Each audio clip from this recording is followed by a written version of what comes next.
আসসালামু আলাইকুম, কেমন আছেন সবাই? দু একদিন আগে জাস্ট একদিনের জন্য দেশের বাইরে গিয়েছিলাম, একটু কাজ ছিল পার্সোনাল। তো এয়ারপোর্টে যেতেই একটা কাণ্ড ঘটে গেল। 1 থেকে 1.5 ঘন্টা এয়ারপোর্টে অপেক্ষা করতে হয়েছে শুধুমাত্র আমার নামে কোনো অ্যালিগেশন আছে কিনা সেটা চেক করার জন্য। এনএসআই, ডিজিএফআই থেকে শুরু করে সব জায়গা থেকে আমার নামে কোনো রিপোর্ট আছে কিনা সেটা তারা চেক করলেন। তখন আমি অপেক্ষা করছিলাম একটা রুমটা খালি ছিল, তাই একটু ভিডিও করছিলাম। আর মনে হলো এরকম যদি সিকিউরিটির অবস্থা থাকে তাহলে তো অনেক ভালো। কে যেন চলে আসছে, কে যেন আসলো, কি যেন জিজ্ঞেস করলো, আবার চলেও গেল। আমি আবার আমাকে একটু সিসি ক্যামেরায় দেখছিলাম, ভালোই লাগছিল, একটু ঢং করছিলাম।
ফোন বন্ধ করতে বলেছে, সো টাইম টু গো। সবাই ভালো থাকবেন, সুস্থ থাকবেন, আর সবাই আমরা একসাথে ভালো থাকবো ইনশাল্লাহ।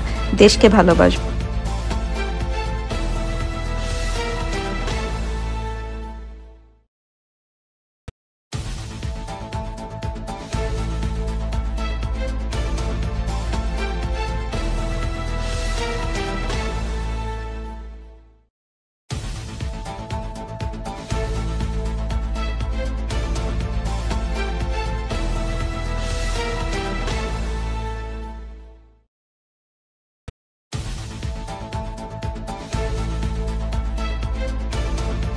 শেষ হয় নাই, খাবার তো রয়ে গেছে।